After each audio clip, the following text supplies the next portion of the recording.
Imagine spending an hour with the world's greatest traders. Imagine learning from their experiences, their successes, and their failures. Imagine no more.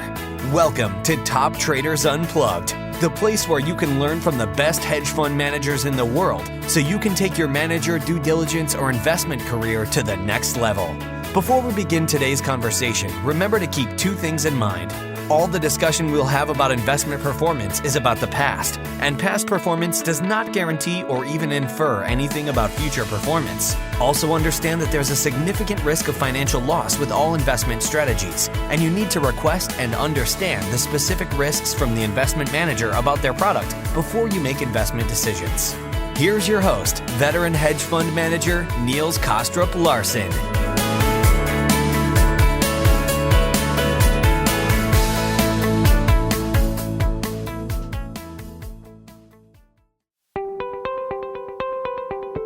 Developing a good understanding what actually happened in all these different market environments and linking it back to performance in that particular environment so that the manager can explain you why he actually made money in that particular environment, why he's expecting to make money in such an environment again. Spending time on that, it saves him from disappointment.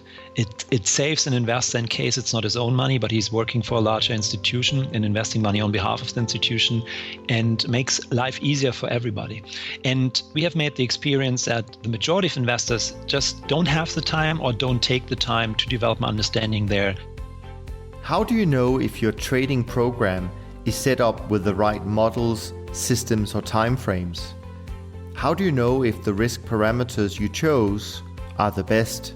How do you go from trading your own capital to suddenly managing external client assets? These are big questions that most, if not all, new managers have to consider and decide upon, and that's what we're talking about in today's episode of Top Traders Unplugged. Downside volatility in excess of 10%. In a 1x version. Sure. And if there's something highly profitable combination, but it does not meet this risk criteria, it cannot be part of the portfolio. So the little guy can jump as high as he wants and says, pick me. If he might be highly profitable, but if he, in combination with the others already being picked, is causing a risk incident, he will not be picked. It's really sad thing for him because he himself is really profitable, so he will probably not understand why not being picked. But the allocation process is framed by these risk criteria, and it cannot be guided by just profitability. Sure. I'm glad it's all done sort of from an electronic point of view. Otherwise, there would be a lot of disappointed fellows in your office every month. That's correct. If they stand in line yes. Waiting to be picked, that would be a really sad picture because the majority of them are actually not picked. Yeah? So they all have to go back home. One has to say they have a new chance next month. Sure. This goes for the strategy elements, and this also goes, I said earlier, it's a two-step process. In the first step, markets are selected. I just the other day I explained it to an investor how the market selection process is actually working, and I said, well, imagine all markets. We currently have 23 potentially tradable markets, and maybe a short detour here. No, go ahead. We always first test everything with our own assets. Yeah, so we put principal assets at risk before actually putting clients' asset at risk. So the 23 market, they are basically a result of us from time to time adding an additional market, testing if the market is generally tradable in terms of is liquidity sufficient, how is the market pattern, are there market makers which are behaving in a certain way? And so we can basically decide if a market is potentially tradable or not, and then it could theoretically be introduced to the process for the investors as well.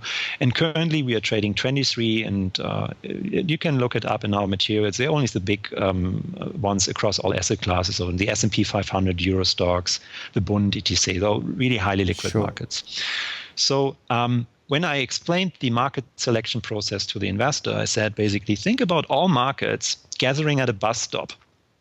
And the bus they are all waiting for takes them to the portfolio selection process where the little fellows are basically selected. And you can say every single market has a backpack with all his little strategy and fellows in there, and they're all quite excited that now they have waited for 1 month and maybe this time it's their chance to be picked.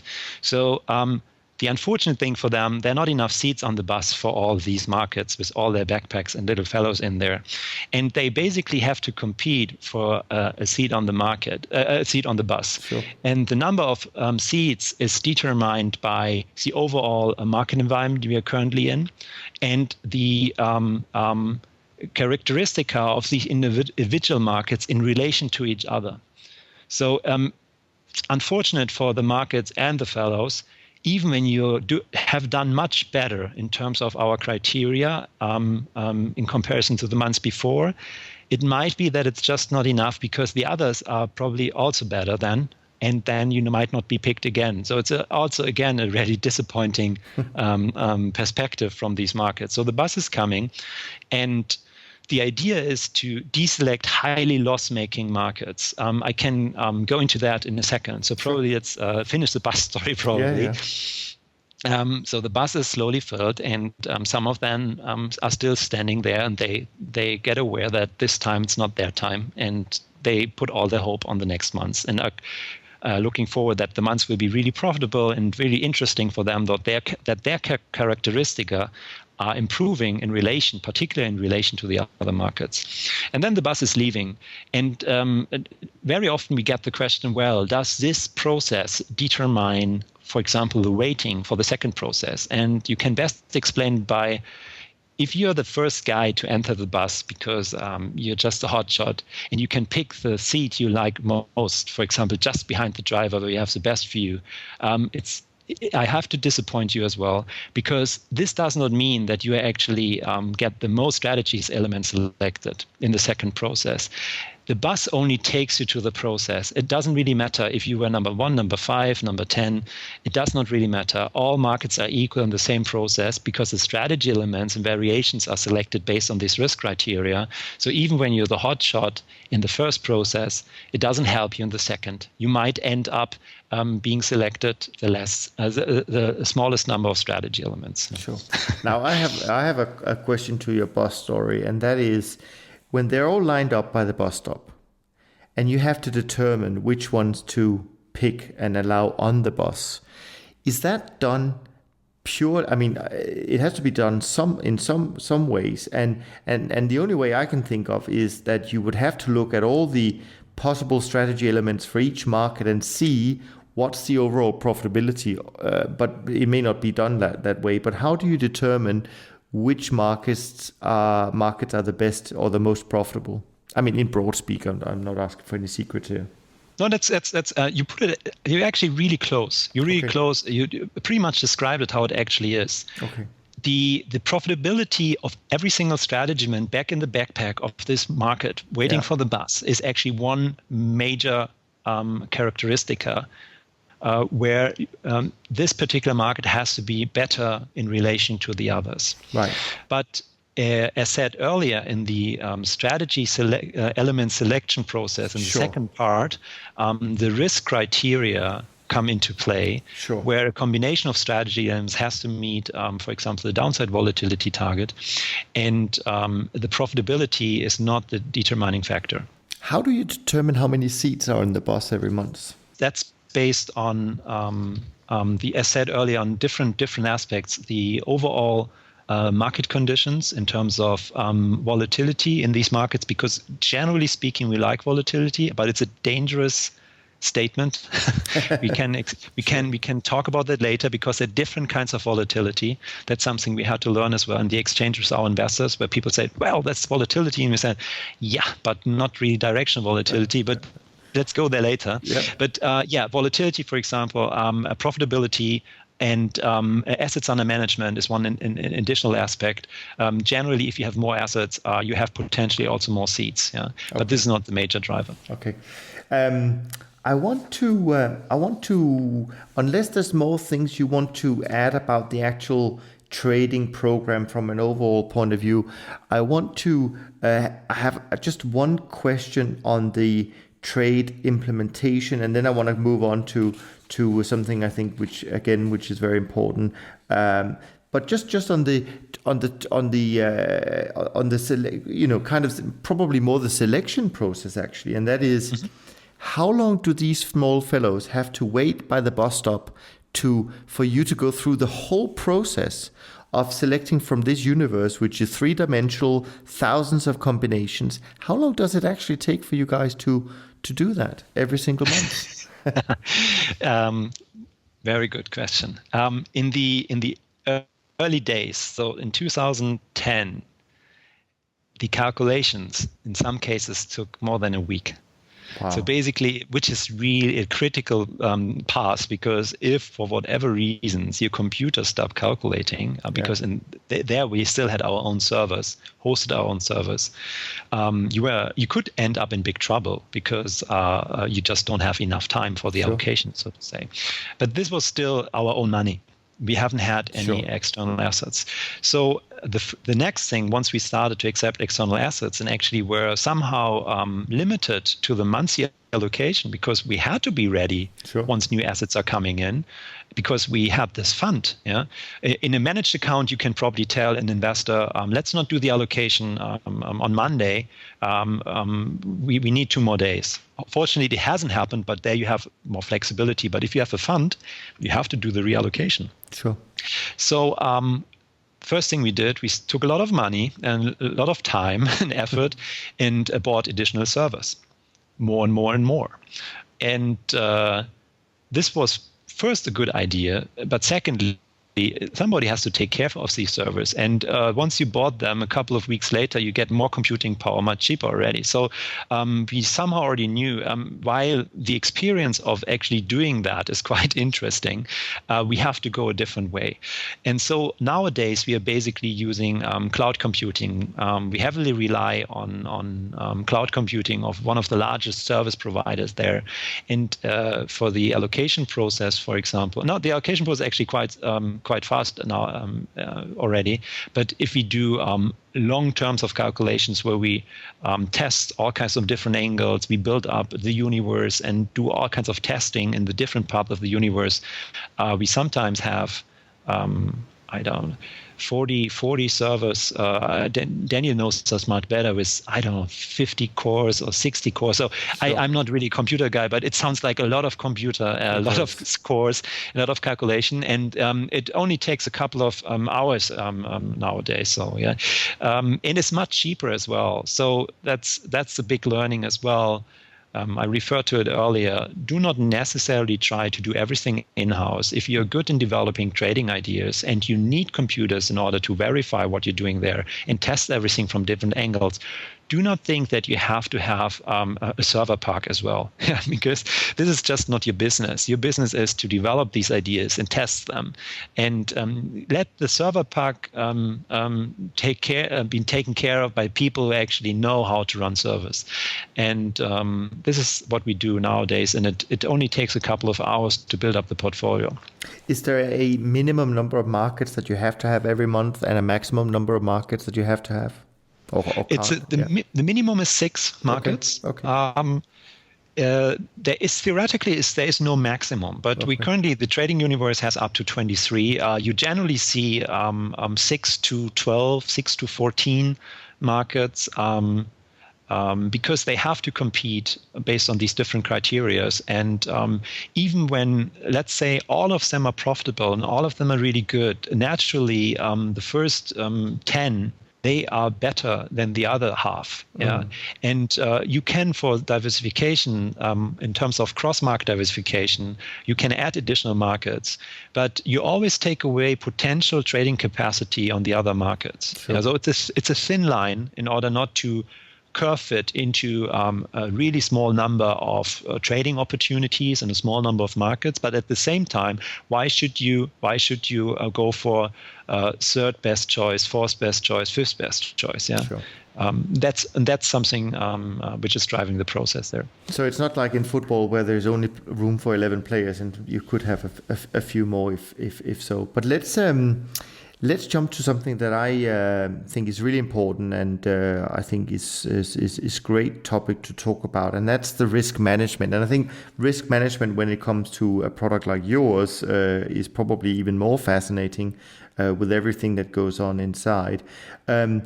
First of all, I wanted to ask you how you view risk and what you mean by risk when you talk about it. But I also, so I don't forget, also wanted to ask you that let me put it this way. I assume that each market that does get a selection obviously doesn't have the same risk exposure, because the risk exposure comes from the number of strategy elements or the number of fellows that are allowed to play for the month within that market. Is that correctly understood? Yeah, that's correct. There are two drivers. It's the number of strategy elements, but there's actually one before that as well. If you take a strategy element in silver, for example, and exactly the same strategy element in Euro stocks in terms of what kind of trend following strategy am I using, what kind of trading parameters am I using, second level and third level, what kind of risk parameters. Same strategy elements from two different markets. The silver strategy element naturally has higher risk, because the one silver contract has a larger nominal value in comparison to the Euro stocks, and silver is more volatile as well. So if you take these two guys and they compete against each other, actually silver has more risk right from the beginning. So if you build up your portfolio, you cannot just say, let's take one silver, one Euro stocks, and we're all even and equal. It has these aspect has to be incorporated in your portfolio allocation process. Absolutely. Anyway, back to my first question.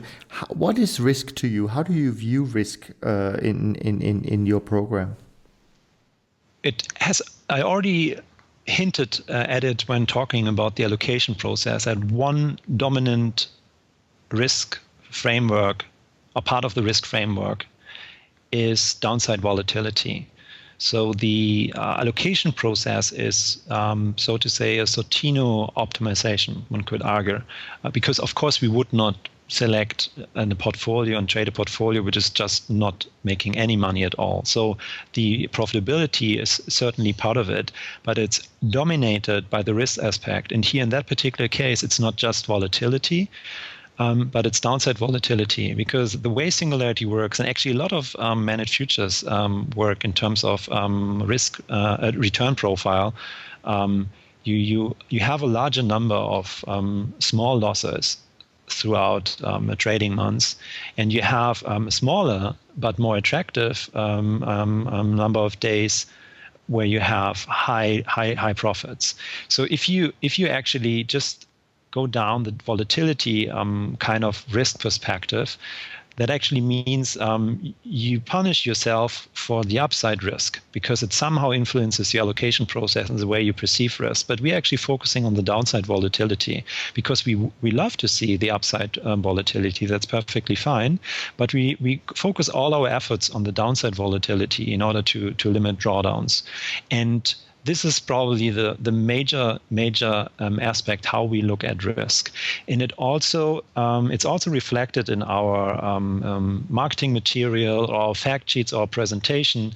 You generally always have the question, what is your sector allocation? Yeah, how many percentage do you invest in fixed income or in equity, etc.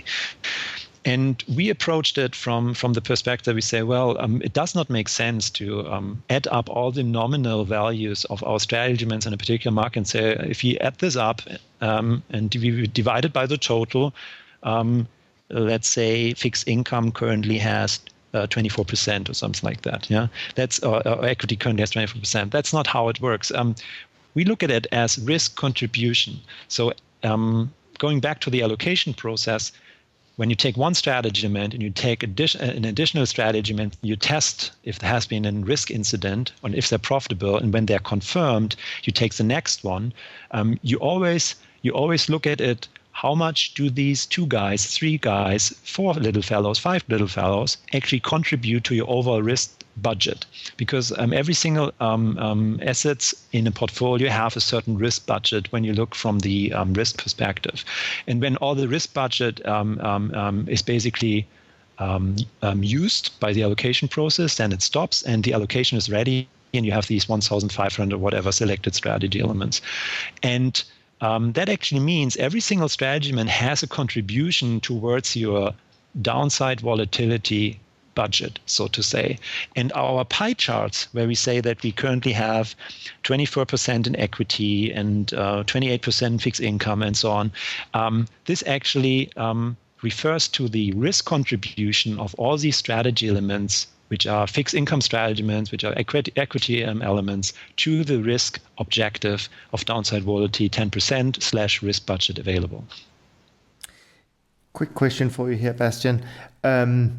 Maybe this is sort of a very naive question, but if there is, just to say, 10 markets, 150 fellows in each market trading for the month of November, could they all go long in their respective market?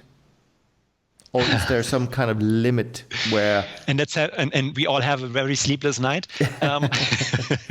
Or a very good night, Yeah, a very good night. It's a very theoretical question. Okay. Theoretically, you could have such a situation. That would be your absolutely worst case, in terms of if all these positions are actually wrong in terms of what is actually happening on the next day in terms of overnight gap and something like that. Or actually what I was getting at here. Yeah, mm-hmm. But what I was getting at here was more to understand whether if your system sees that all 1,500 guys goes long, that you have some other mechanism that comes in and saying, well, actually, once the first 750 has gone long, you have a cap saying, well, then we have to wait for some of them to get out again before we allow a new one in. But I did understand it as them operating independently. So, and I guess your answer is theoretically they could all go long, but it doesn't happen. Yeah, based on the strategy element, there's no panic button, right? Basically, where it's put in sleep mode, and this little guy, gets seduced and doesn't know what's happening, wakes up with a headache, and just missed his trading opportunity. No, but it's basically what you're referring to is taking place on during the allocation process, because if there are developments in the market environment across all these, let's say, 10 markets currently allocated, which actually would force the currently selected strategy elements to all go long. Generally, there should have been something like that in the past. Of course, the future is always slightly different to what's actually happened in the past, but there are connections. Let's say in your case now it's actually all go long, but then we probably should have seen something like 90% or 80% all go long in the past. Yeah? Maybe not as extreme as now, but some kind of indication. And the allocation process would have picked that up and actually defined that as something probably quite risky, particularly if you have movements on the next day which are not beneficial for larger parts of your positions. And that would have caused a risk incident.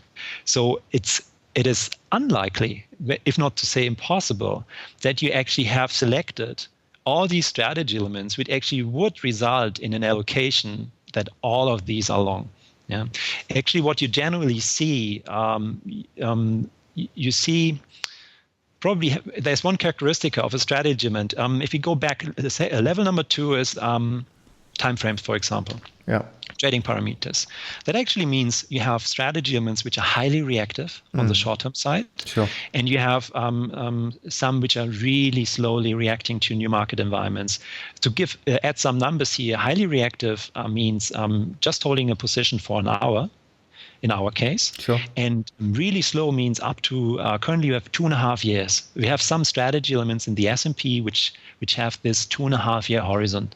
And this actually means there's a diversification in terms of reactivity as well. Sure. And naturally, of course, when you have, let's say, 150 strategy elements in the Euro stocks, you will see some of them being long the entire time. If you take October, for example, October has been a really good month for us. Perfect the perfect market scenario. I think one of the other managers wrote in their newsletter it was a perfect storm, and in their case it was leading to a really high drawdown. And I said, yeah, it was a perfect storm, and we had a sailboat, and we were faster than ever. Yeah. Well, it was actually the best months in the history of the fund, not in the history of the program, but we were up 7.5% or 7.75% or something like that. And how did that happen? If you look at the equity strategy elements, for example, in the S&P 500, there's a larger portion of them being in the long-term space, so to say, and they were long the entire months. That actually meant when the equity markets dived, I think it was October 15th where they had the deepest point. They lost pretty much 10% from mid-September to mid-October. Mm-hmm. These little fellows were quite sad because they had actually a loss. And they could not do anything about it because nothing was triggered because they're so slow and so long-term. While this was actually a substantial loss for people looking at the chart when following the S&P, for them it was a loss. They could not do anything about it because no counter signal was triggered based on their setting. Sure. But if you look at the midterm and short-term strategy elements, they were actually quite active at that time. The short-terms actually were able to make money in the downwards movement and in the upwards movement. And the same goes for parts of the midterm strategy elements as well. So if you look at the positioning, that can be quite interesting because you have some elements actually going short and some of them also taking profit, for example. So if you look at the end of the day, say, well, the S&P just dived X amount of percentage. Why do we still have an overall long position? Yeah.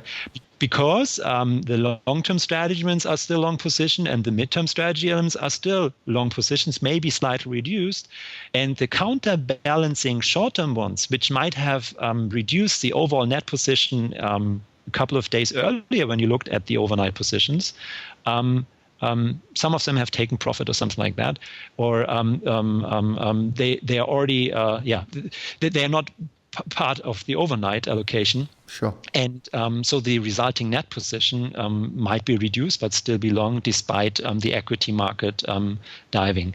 And that's a really important aspect, that basically the net position in every single market, of course, is the net position of these individual behavior of these little fellows. Yeah. And your question is consequently highly theoretical. Sure. No, absolutely. And I mean, just out of curiosity, are there any of these markets in your portfolio? And I'm sure there is, but I mean, are there any of these markets the fellows prefer to play in and actually do better in over time? You mean in terms of these are the top markets, or you mean in terms of market? I mean that trend follows in general. We know that, for example, interest rates have been a particular good market sector for these kind of strategies over time. But since you're putting a new team out every month, I was just wondering whether you found that there are certain markets that are more consistent and better performing in general in the long run. Mm-hmm. Interest rates are certainly an interesting market spectrum, and they are among the top performers throughout the entire time.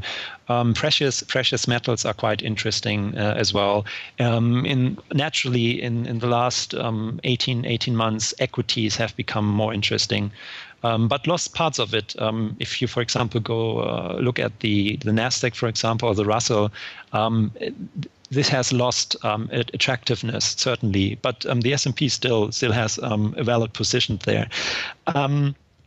But this is a very dangerous path when describing singularity, because very often in the early days when an investor said, well, where do you make market? You probably make market in fixed income, right?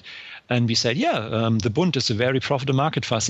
Well, I don't need something like that. I already have it in the portfolio because all the trend followers make money there. And then I said, well, but let's look at May 2013. He said, that was a devastating month. It was actually the worst month in terms of fixed income. All my trend followers in my portfolio lost heavily on the fixed income side and dominated the entire P&L for the entire year. And then I could say, and we actually made unbelievable amounts of money in fixed income in May, exactly. And it actually made fixed income the most profitable sector for that particular year. mostly driven by May. And so while I'm referring to as fixed income being a very attractive market, one probably has to be very careful why this is an attractive market. And generally, you would most likely see that Singularity makes his profits and his losses at different times compared to the classical trend followers.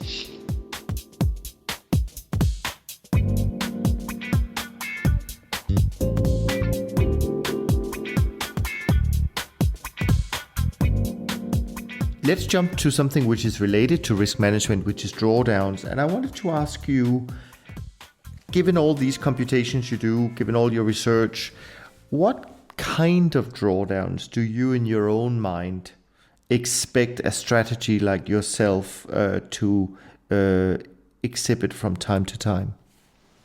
Mm-hmm. And I know whatever number you say now or range, obviously it may be completely different if we come back and talk about this 10 years from now. But I'm just trying to get a feel for, how this works and how maybe your drawdown / risk profile might look different to a more classical product where you don't see this boss coming by every month to pick up markets and fellows. Yeah, drawdown, very good thing. Yeah, of course we had our largest drawdown already. No, of course not. Biggest drawdown always ahead of you. Rule number one for sure. The fortunate thing about the risk return profile of Singularity, but also a painful aspect of it, that we see that our drawdowns build up over time. We learned from some US investors, actually, they refer to it as you bleed out. So you bleed out over time. If you look at the drawdown, for example, of autumn last year until recently, we're currently in the recovery there. What were the driving factors for that particular drawdown?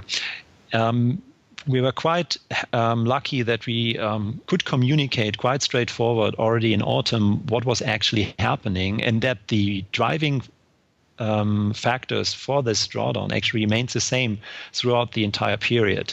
And this is, if you think about the highly reactive profile of the program, that actually natural means that Singularity doesn't like choppiness, that sideways moving markets are a difficult environment. But sideways moving does not necessarily mean sideward moving. So if you have larger swings, even in sideways moving markets, a larger part of the strategy elements can still make profit there. It becomes really tricky when the narrow ranges get narrower and narrower. If you, for example, let's take oil. I think oil has been trading in a sideways movement since 2011, more or less. Yeah. Yep. And you still had big swings in 2011, particularly 2012. You had a big downside movement till the mid of 2012, and then a big upward movement as well. There, your longer midterms can still make some money. But if you look at the more recent past, since mid 2013 until more recently mid 2014, the movements became smaller and smaller, and the narrow, so to say. And this narrow range is really difficult for Singularity because it starts make more and more losses, and we refer to that as there are a lot of fake outs where the system and these little fellows believe something is happening and there's a directionality they can actually take advantage of. They jump on that directionality and then they just realize, oh no, it's changing direction, and then they get off this directionality and maybe it's coming back again, particularly when you look on it on an intraday basis. Yeah. Sure. So this choppiness, and on top of it, the interventional aspect, where we saw a lot of uncertainty around the government shutdown in autumn last year in the US, and comments from Draghi, which shortly pushed some movement into the market, but which turned out to disappear quite fast again. This is a really difficult environment, and that's where we start to build up a drawdown over time. You have a high number, increasing number of losses, which build up the drawdown. So you bleed out over time. Yeah. And this can be a really difficult period. Historically, we know that something like that ends at a certain point. Why it has been quite difficult for us in that particular drawdown, because it was quite long in his historic terms. In our live trading as well as in our data, we haven't seen something like that in terms of lengths and particularly markets involved, because you saw more and more markets actually falling into the sideways pattern, with the exception of the ever-rising equity markets. Sure. But you cannot just trade equities, yeah. And you could, but that's not how we do it. And it got narrower and narrower, and this has never been the case for our way of trading in our set of data as well. I said earlier that we are looking at a certain minimum liquidity in markets, so we go back to the early 2000s, but something like that hasn't happened before. Deep in our understanding how the program works, and when actually testing during the drawdown, is the program doing what's supposed to do, or is the drawdown coming from somewhere else, we could always confirm it's actually doing what's supposed to do, and it's losing money in an environment which is not good for it. But at the same time, we did not know how much longer this will actually last.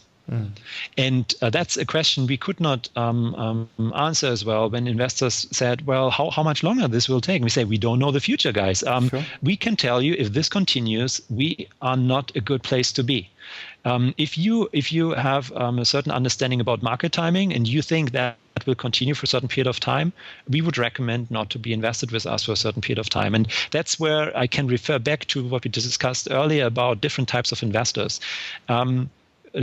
Investor number one, chasing performance, these investors, they will come to a point where they actually redeem during that drawdown, because you do not, the driver for them to invest was performance. You're not performing anymore. They're scared that this will continue, so they basically leave.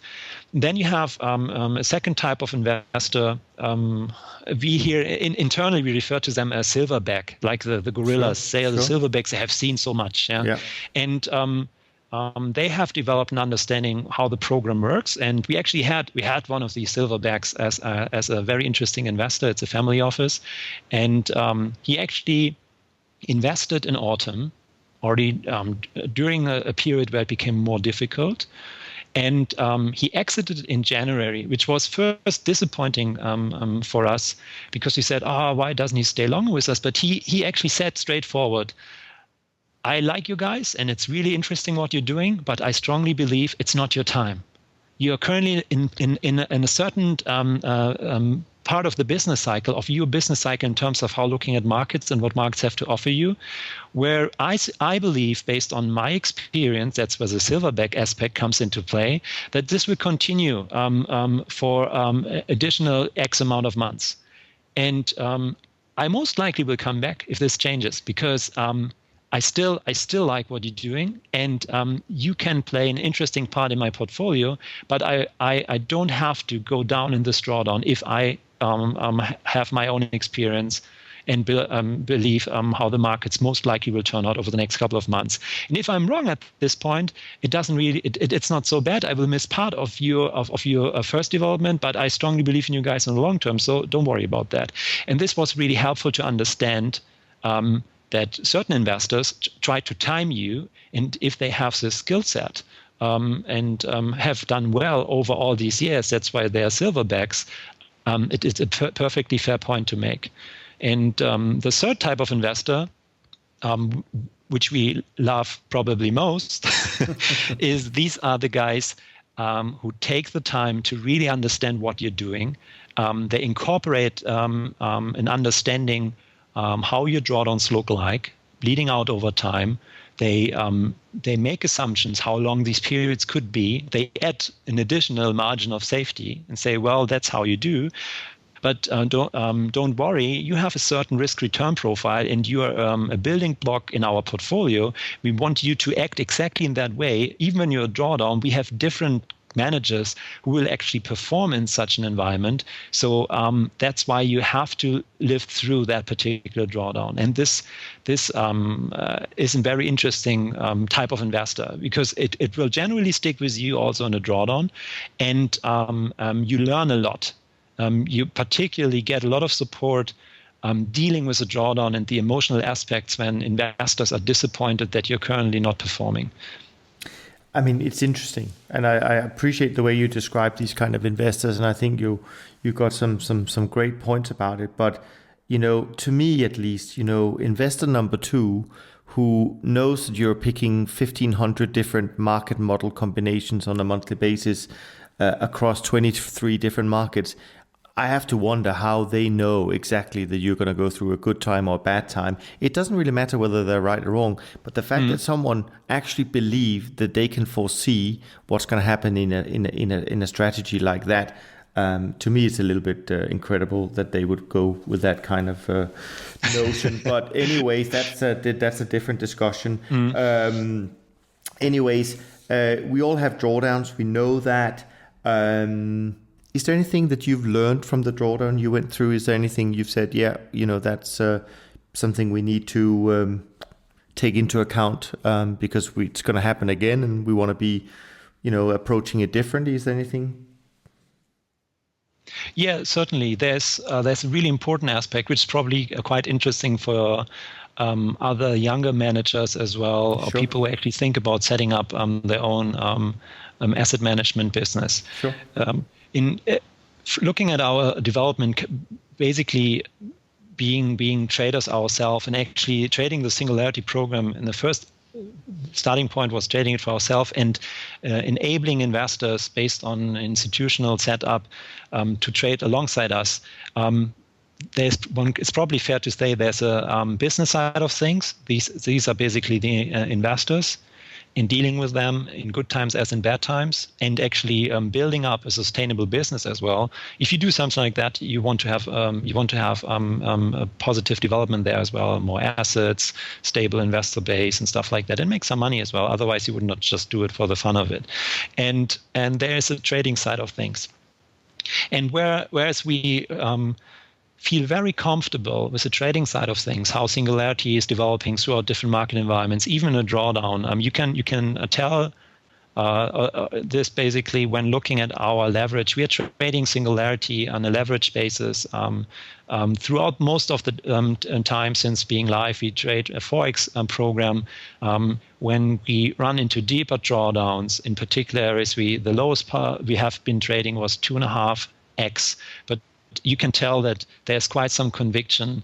And so you mean the partners? So what you say? We trade exactly. The partners. Yeah, trade. The partners capital basically. Sure. So we put our own money at risk in between 2.5x and 4x. Sure.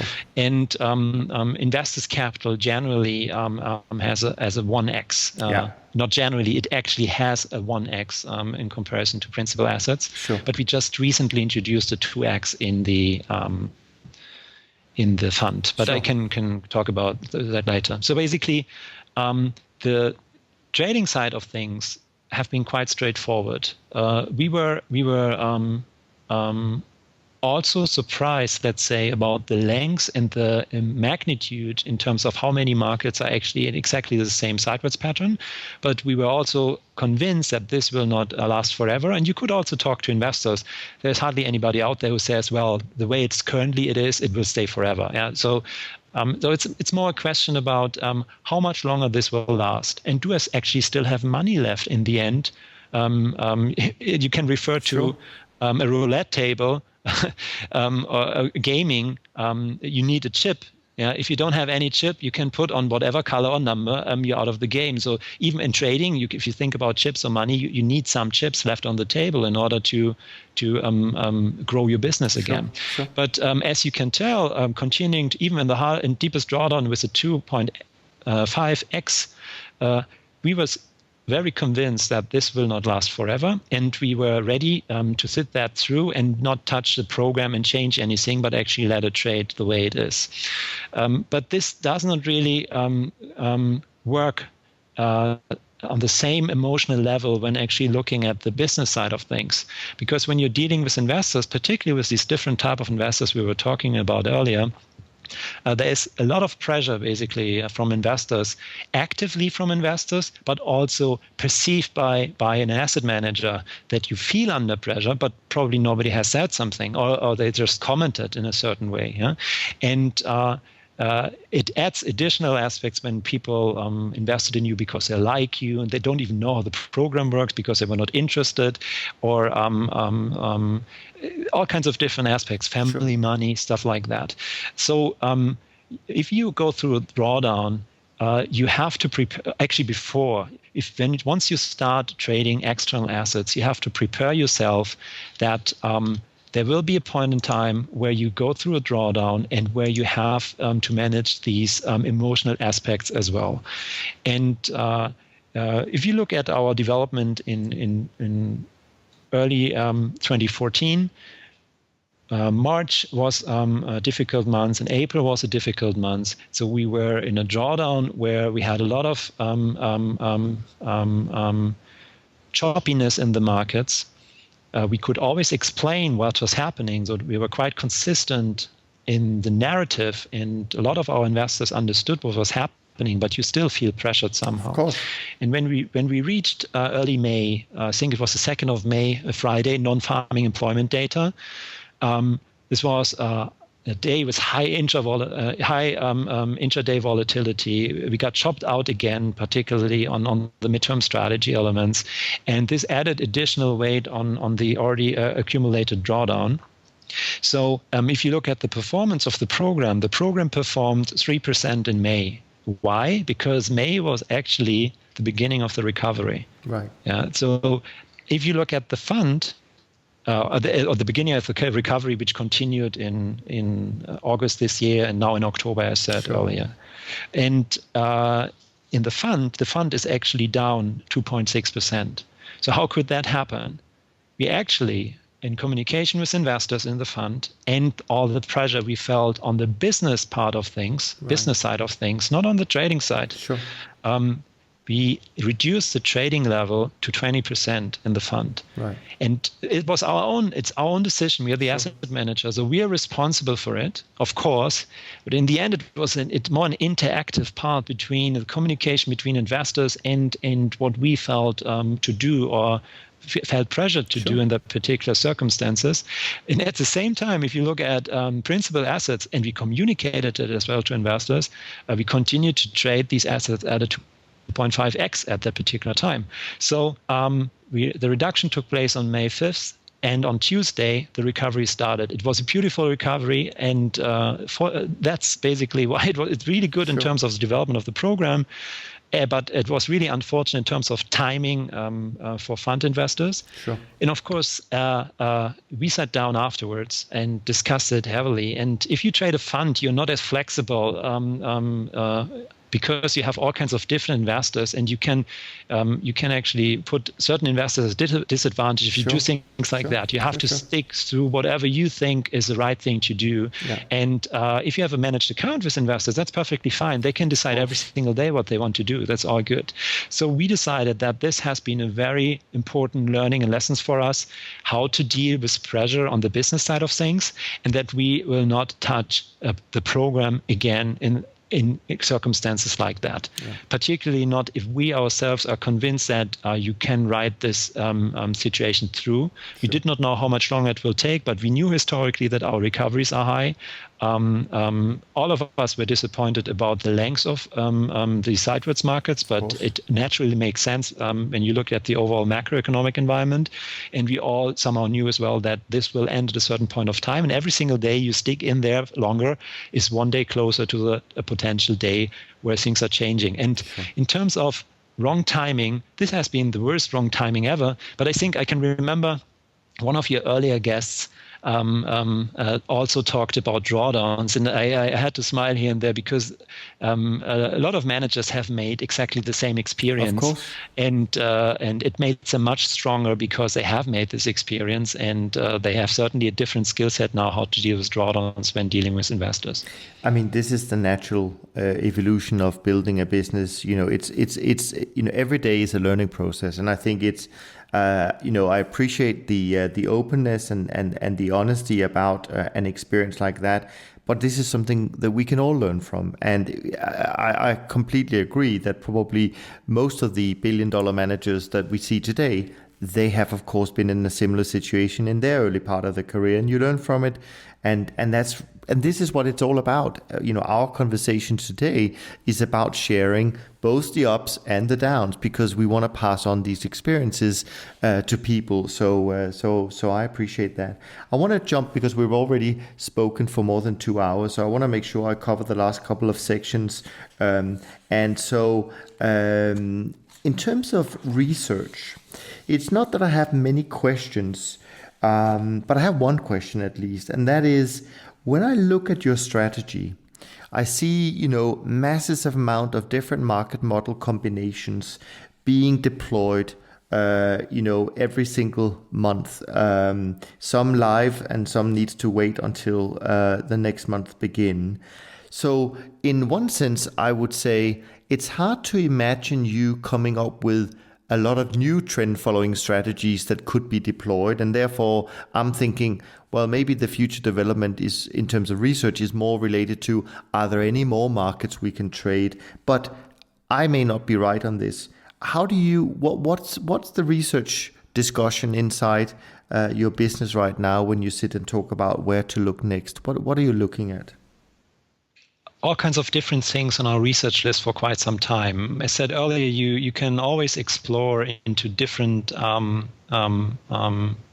markets and check whether additional markets might be beneficial for the way we are trading. But this is more a regular thing we do. It's not as exciting. If you think about the allocation process, the adaptive allocation process, what is this actually doing? It's actually trying to build the optimum portfolio based on the information available for the next months. The next month, it's doing that again and again and again. And of course, the allocation process learns about things which went right and went wrong. So it adapts itself to changing market environments and learns as well about its own experience of allocating in particular situations. And currently, as we said earlier, Singularity only trades trend following signals. So it basically takes trend following signals in these variations with these little fellows. But you can think about the perfect system theoretically would not just only take trend following signals, but all kinds of different strategies available, and try to build up the portfolio basically based on the different types of strategies as well. And we actually have explored into that direction as well with our principal assets, and are currently trading on separate accounts, different kinds of strategies, as well mean reverting strategies and things like that. And potentially in the future, you could actually create a system which goes beyond this more trend following focused approach, but actually incorporates all kinds of different trading, a type of trading strategies, and builds up a portfolio on a more regular basis, trying to react to changes in market environment by allocating capital towards these different strategies. But this is probably something we would do in a separate product in order to keep Singularity as it is. But it's certainly something we do on the research side, and we are quite excited to explore opportunities on that side. Absolutely, that does sound exciting. Another dimension to the program. I want to jump to the next section, which is just a little bit about sort of the I call it the business side, but it doesn't necessarily is a right description. But when you look at your business right now, what do you see as what's the biggest challenge today, do you think?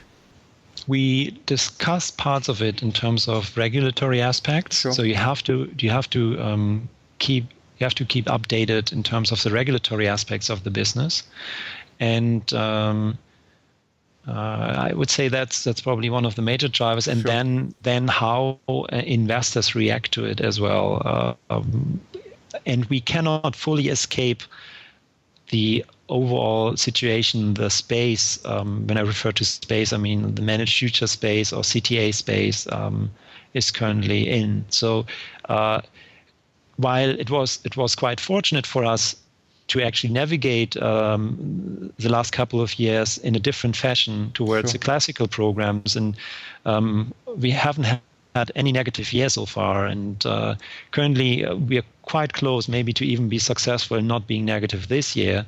Let's keep fingers crossed. But this shows that we were somehow able to navigate these waters differently.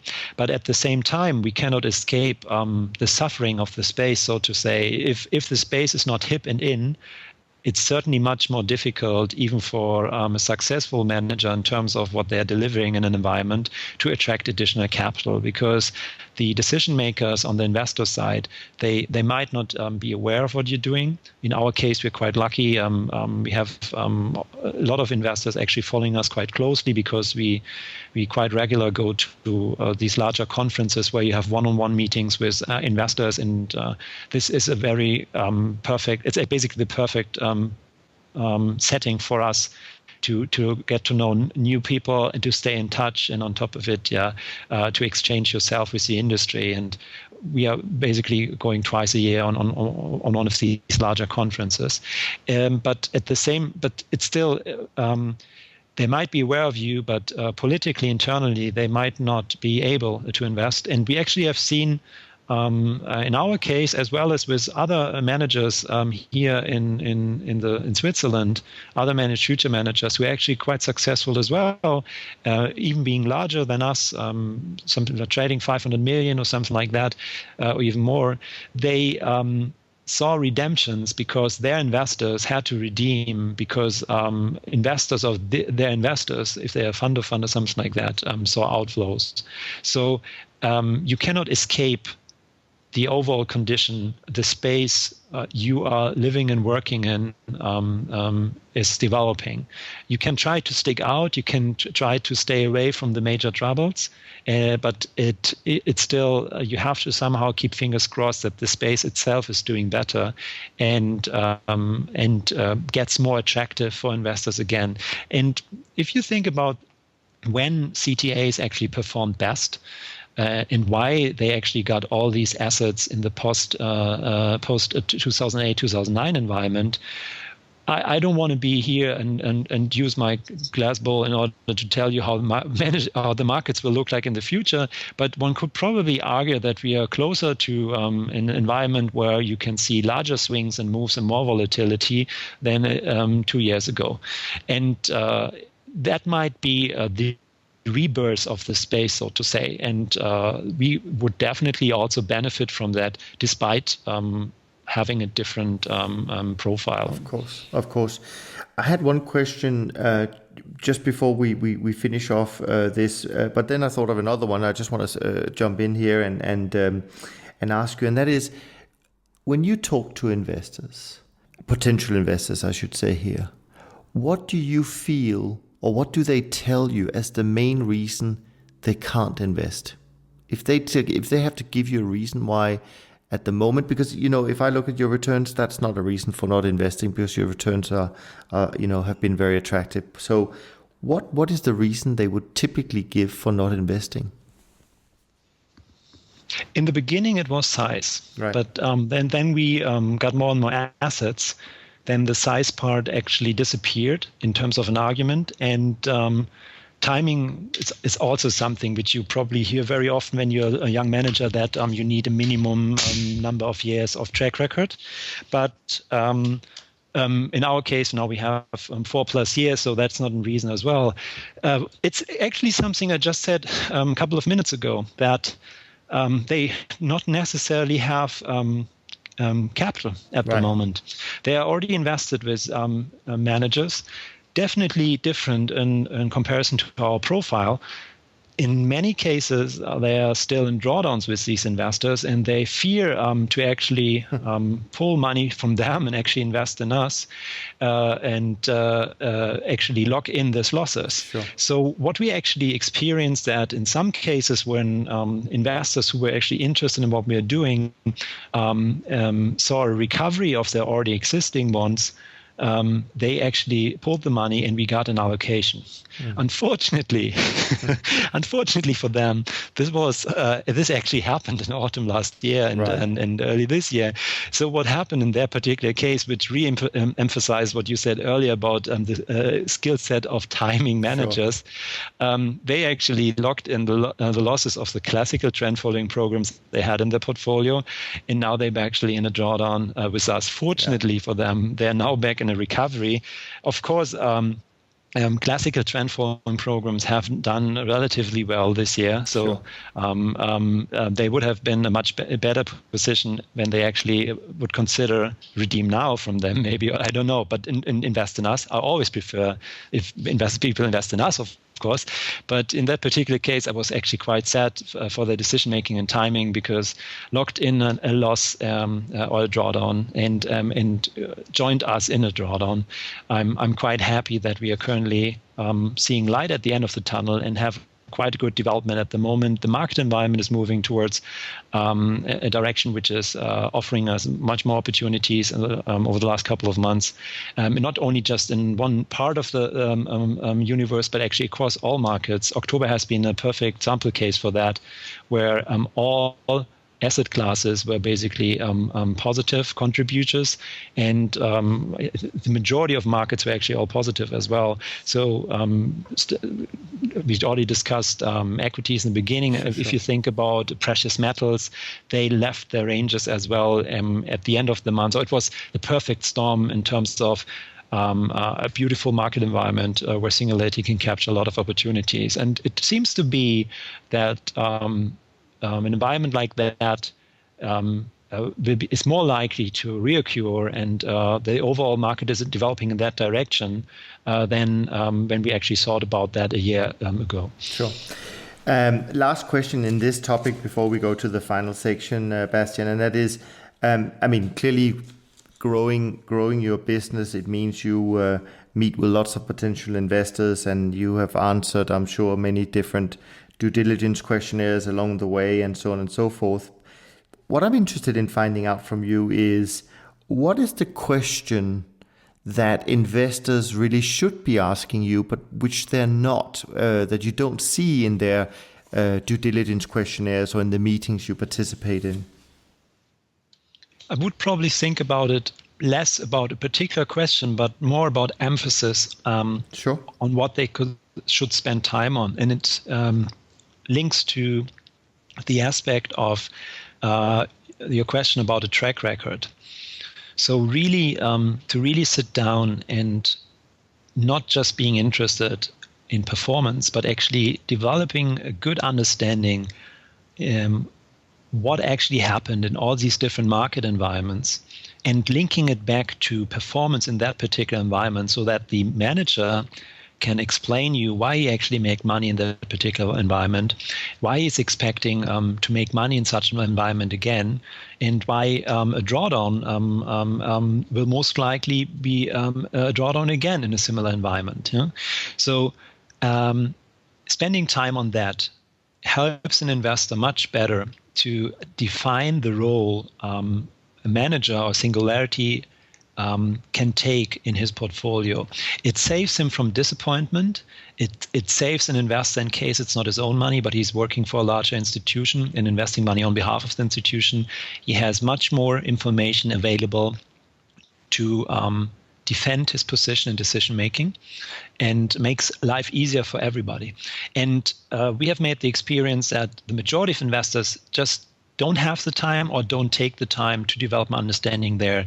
A lot of due diligence takes place on the operational side, and this was very important thing, and was good for us as well, because it helped us to further improve our operational side and reach a really high level on that aspect. But we see less interest and less time spent on understanding what are good times and what are bad times in case of a program, which would certainly be more beneficial for everybody. The investor type number 3 They know you best. And they do that. Not necessarily right at the beginning. They might start with a small allocation and increase the allocation over time, but they are interested in a continuous dialogue. They want to hear from you what's going on. They're asking you what's going on.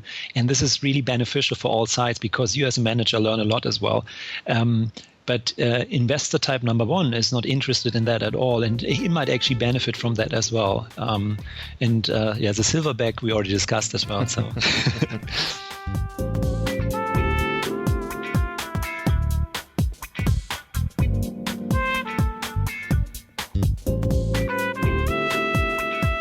The last section, Bastian, you probably know already that I try to finish off with some sort of general and a bit of fun questions just to shake things up a little bit and for people to get to know you maybe even a bit more. Is there any book, for example, that you would recommend people to read? A book that, I mean, it could be a book that just has had a big impact on you in general, but it could also be a book that has, more trading related book, even though I know you sit mainly on the business side of things, but that, we are all influenced by these books. So is there anything that you would recommend people to dive into to learn a bit more generally? We as a team, we read a lot of books actually in order to get a better understanding what is out there in terms of other managers and thoughts about the space. But in terms of the development of the program and the research process, I would say that we are most not dominated, but influenced by the thoughts of an author everybody knows, Nassim Taleb's about the theory of the black swan, but particularly anti-fragile as well. Because it somehow refers to an aspect of the strengths of singularity as well, that you actually deliver something when the rest starts to fall apart. And these anti-fragile aspect can be directly linked to when we actually make performance and we don't make performance as well, and how these little fellows actually react to sudden events. Of course, an overnight gap is difficult for us. So discontinuity risk is a difficult thing for the singularity as well. And volatility, as an intraday volatility, but when nothing happens, or non-directional volatility, nothing happened on a day-to-day basis, but you saw all these movements up and down in the particular day, that's not good for us as well. But for example, if you have a large incident, a natural disaster, something which infuses a lot of chaos and tumult into the markets, singularity might be hit as well first. But as long as the markets continue to trade, worst case for us, futures markets closed, then you sit on your losses. If markets continue to trade and there's still some way of continue trading, it's really likely that this newly infused volatility leads to new directionality, which can be really fast captured by a trading program which is highly reactive.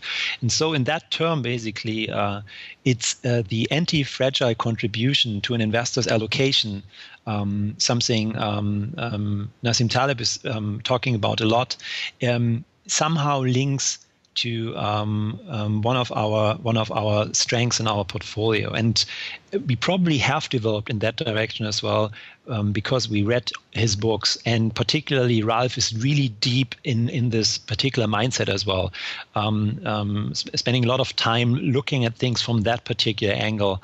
That's probably as well why he has this risk manager role, so to say. Sure. Yeah, no, I certainly, and the interesting thing is, of course, that these black swans, they tend to happen more and more often. So that is probably a good starting point. I wanted to ask you, partly as an entrepreneur, partly as a alternative investment manager, if you put that thinking cap on, and that is based on everything you've learned from, starting your business and so on and so forth. If you were starting today, is there anything that you would have done differently? It's a very interesting question. It's that, I would say, two different things, how one can approach that. Of course, there are certain things we would do differently.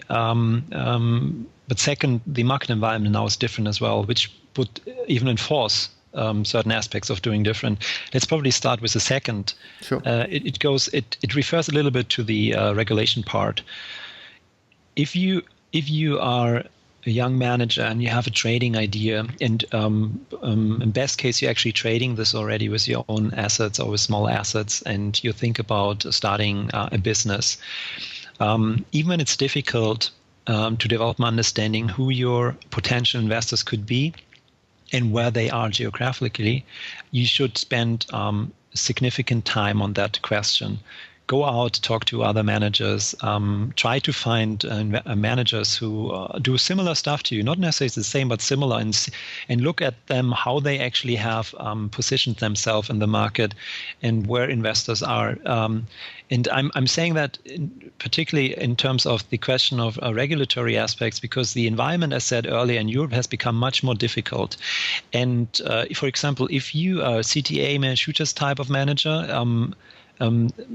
to be in the US might be a much better starting point than actually staying in, let's say, for example, Germany, which is really strict on the forefront of regulating pretty much everything on this particular alternative investment industry. And it can be really difficult for you to actually start your business properly, because you might spend a lot of time on regulatory aspects without actually knowing if you actually have an interesting business idea there. So the geographical question is certainly a thing. Of course, not everybody has the flexibility to move immediately to the US and start a business. Imagine you fail, then yeah, even more trouble maybe. But it really, think about where you can develop and grow your business best in terms of framework, and think about where your investors are, and develop yourself a very good understanding what you are doing, a good narrative and what you are differently, and be careful about vocabulary you might find in the literature, because it might mean something different, and you might actually use it in a different way than somebody else is using it, and investors might understand it wrongly as well. Let's take volatility as an example. We did that as well. I mean, in the beginning, you build up your narrative. You try to develop a story everybody can, or not everybody, but your investors can understand, and keep in mind as well how your profile looks like, what you are planning to deliver. And for example, if you say volatility is good for us, that's a statement.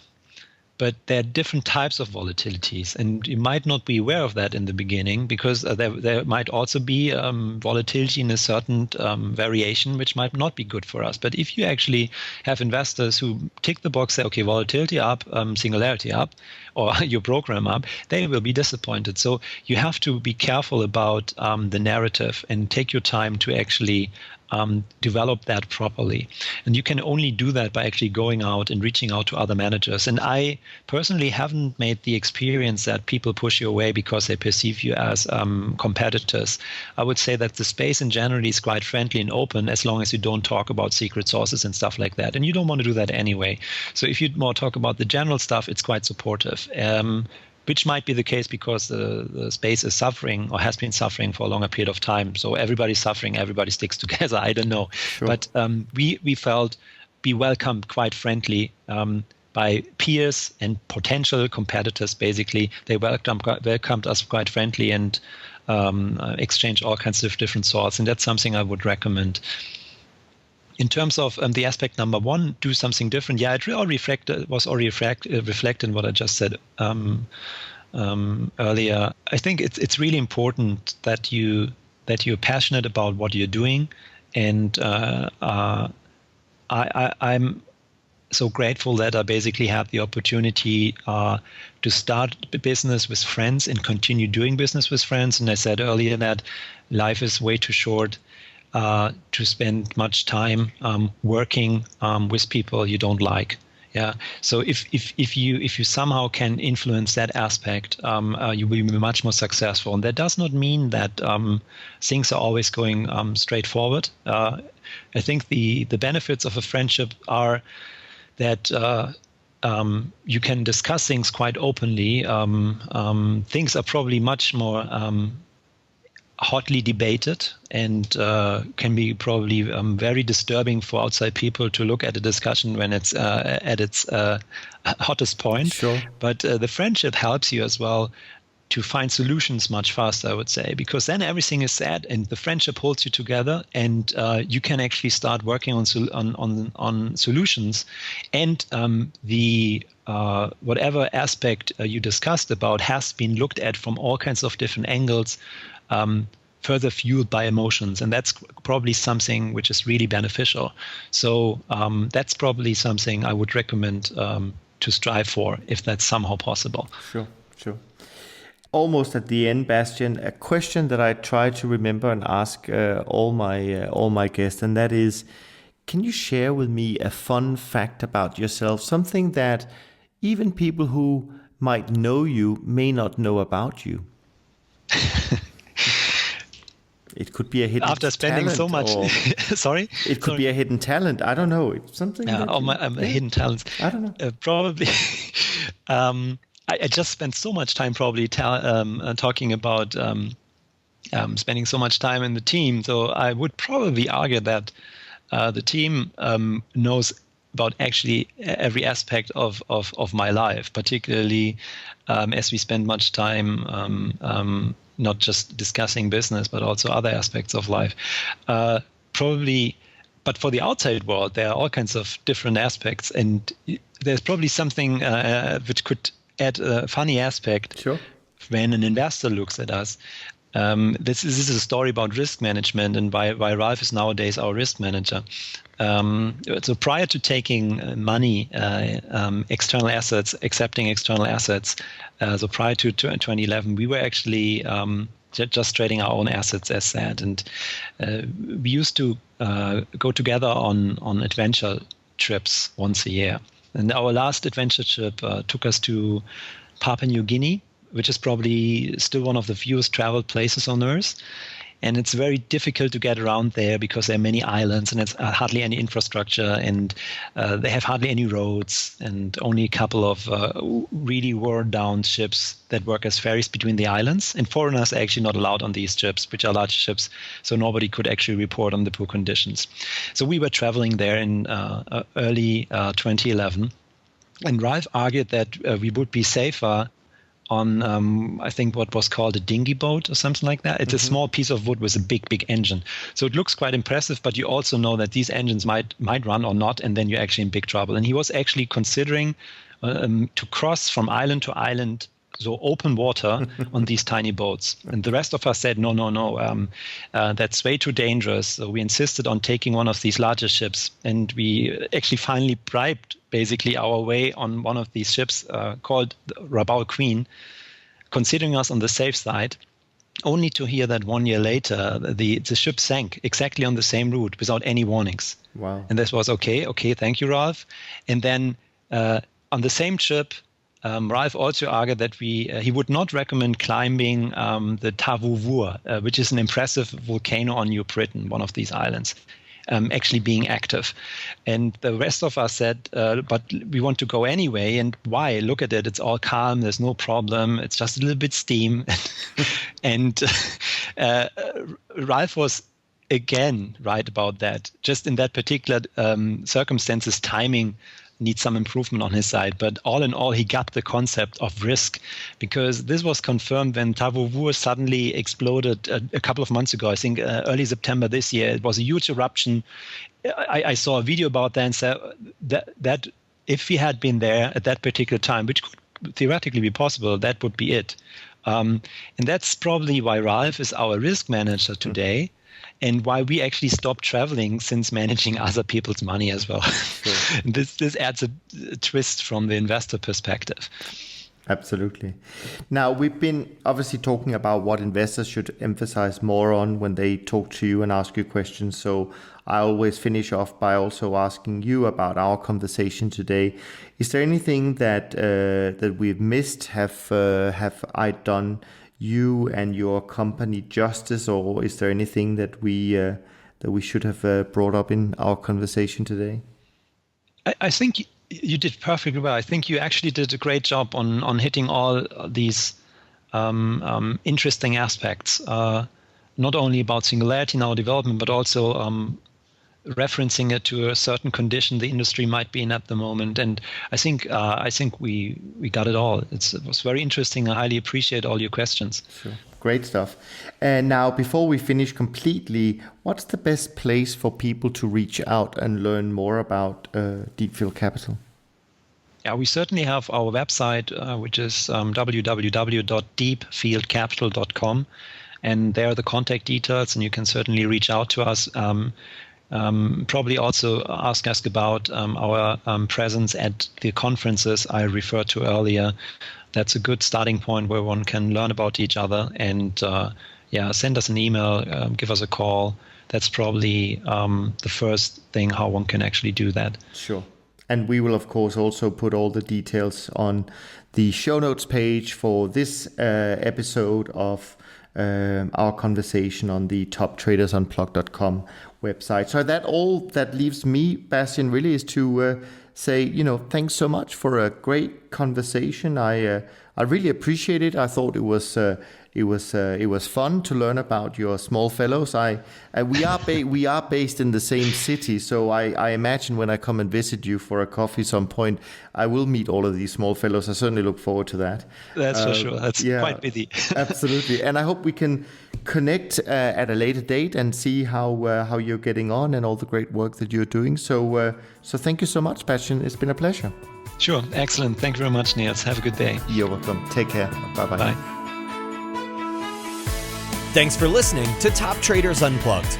If you feel you learned something of value from today's episode, the best way to stay updated is to go on over to iTunes and subscribe to the show so that you'll be sure to get all the new episodes as they're released. We have some amazing guests lined up for you, and to ensure our show continues to grow, please leave us an honest rating and review in iTunes. It only takes a minute, and it's the best way to show us you love the podcast. We'll see you next time on Top Traders Unplugged.